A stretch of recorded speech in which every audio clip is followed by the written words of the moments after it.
In a devastating yet predictable update that puts on full display the dangerous impacts of the Republicans' new budget bill, a medical clinic that has been serving the people of Curtis, Nebraska for 3 decades just announced that it would be shutting down. Put clearly, this is a town of 900 people in rural America losing their access to healthcare because Republicans decided that tax cuts for billionaires are more important than keeping rural Americans alive. Here's what Community Hospital CEO Troy Brunt said in announcing this closure. Unfortunately, the current financial environment, driven by anticipated federal budget cuts to Medicaid, has made it impossible for us to continue operating all of our services, many of which have faced significant financial challenges for years. Notice that word, anticipated. This clinic is closing because of cuts that haven't even happened yet. That's how obvious the devastation from the one big beautiful bill is going to be. The implications of this bill are so clear-cut, so evident, that healthcare providers are literally shutting down because it's just that clear what is coming.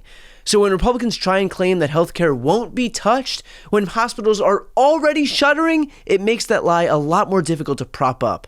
Granted, that won't mean the lies will stop. Here's just a small sampling of what it sounds like. No, we're not going to be playing with Medicaid. Only waste, fraud, and abuse. Americans could lose the Democrats have it wrong. Promise? Yeah, waste, fraud, and abuse. We're not cutting Medicaid.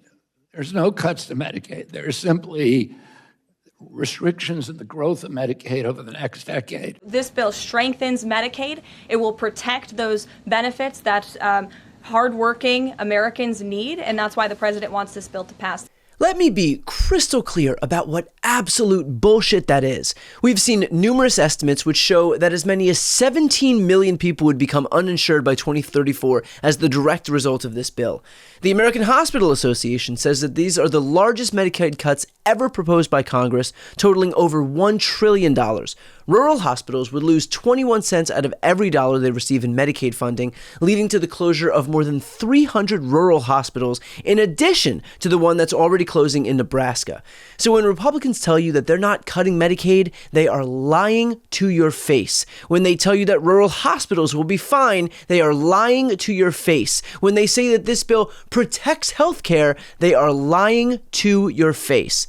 In fact, here's another rural hospital CEO, this one from that big blue bastion of Louisiana, explaining the implications of these cuts. So what do these Medicaid cuts that we're learning more about that's working its way through Washington, what do these Medicaid cuts mean for Hood Memorial?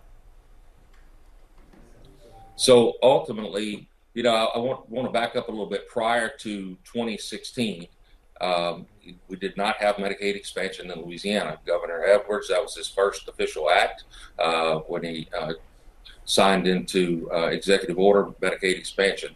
That act alone saved a lot of rural hospitals. And since that time, since Medicaid expansion has been brought forward in Louisiana, we've not had any rural hospitals close.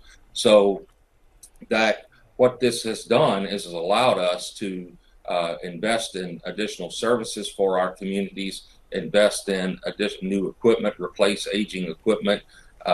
Most rural hospitals are operating in buildings that were built in the 50s through the 70s. So there's a lot of capital improvements that need to be made. Well, if these cuts go into effect, we're still legally required to provide care to our citizens, but ultimately we will be providing that care with little to no reimbursement, and that will set us back 10 years, and then eventually put us on a course to where it's very, very difficult, if not impossible, for us to offer new services or reinvest in our facility and provide additional services to our patients. It's just going to make it impossible to do. And what's even worse is that researchers from the University of North Carolina found that of the more than 300 rural hospitals that are at risk of closure because of these cuts, many of them are in Kentucky, Louisiana, and Oklahoma. Again, not exactly big blue bastions. We are talking about entire communities, largely in red areas, losing access to emergency care, maternal services, mental health treatment. Now, Republicans will tell you that they've included $50 billion for rural hospitals in their bill to cushion the blow. But let's do some basic math here. They are cutting over $1 trillion from Medicaid and throwing rural hospitals $50 billion as a consolation prize? That's like setting somebody's house on fire, but then also offering them a garden hose.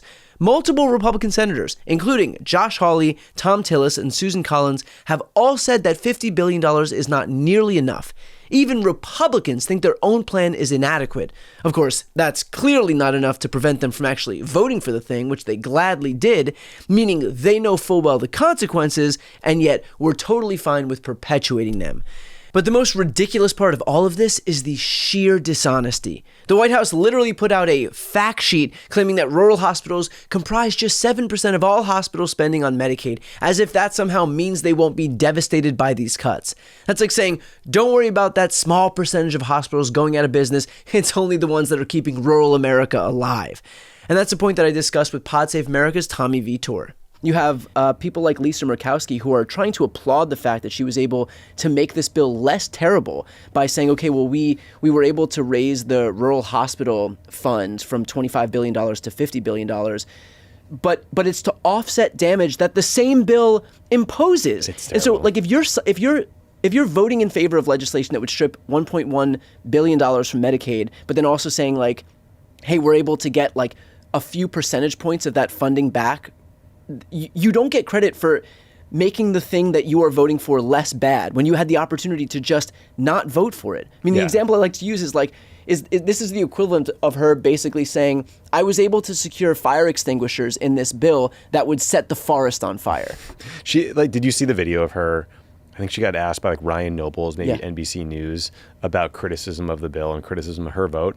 And she just stared daggers into his eyes. For 10 seconds. Like 14 seconds. Just crazy. And then was just like so defensive. Like she is the victim here, not the people in her state who are going to get thrown off their health care or going to lose food assistance. It's also a point I discussed with Jamie Raskin. Even what she was able to extract was crumbs compared to the damage that this bill would wrought onto the people of Alaska. So it's so bizarre to me to say, okay, well, at least I was able to offset some of the damage when you yourself also voted for the damage. Like, there's another option. It's just to not vote for the bill. But apparently, stop it. Yeah.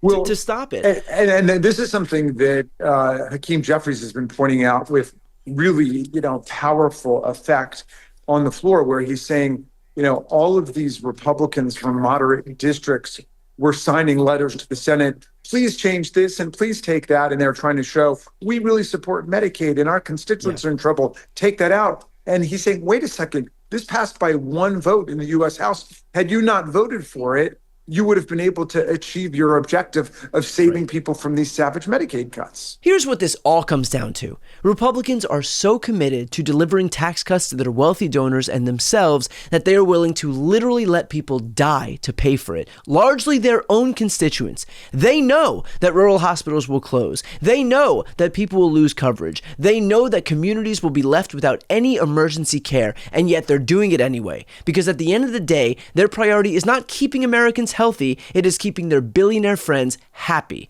And they'll lie about every single detail to make that happen. The clinic in Curtis, Nebraska isn't the first casualty of Republicans' priorities, and it sure as hell won't be the last. But every time one of these facilities closes, every time somebody loses coverage, every time a rural community is left without a hospital, remember this moment. Remember that Republicans had a choice between protecting healthcare and protecting tax cuts for the wealthy, and remember exactly which one they chose.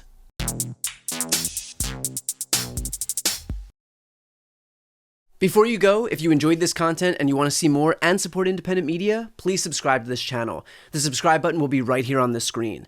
But second, the reality is that we are now in a political environment where this administration can lean on any of the social media platforms to suppress certain voices if they don't like critical coverage. That means my longevity here is in the hands of a few tech billionaires who are already making it clear that they are willing to cater to this administration. To that end, signing up for my newsletter is a way for me to reach you directly if that ever becomes necessary. I'll put the link right here on the screen as well, so please sign up. It's free, but there's also an option to do a paid subscription if you'd like to support me and my team. I really appreciate it. Thanks so much for watching.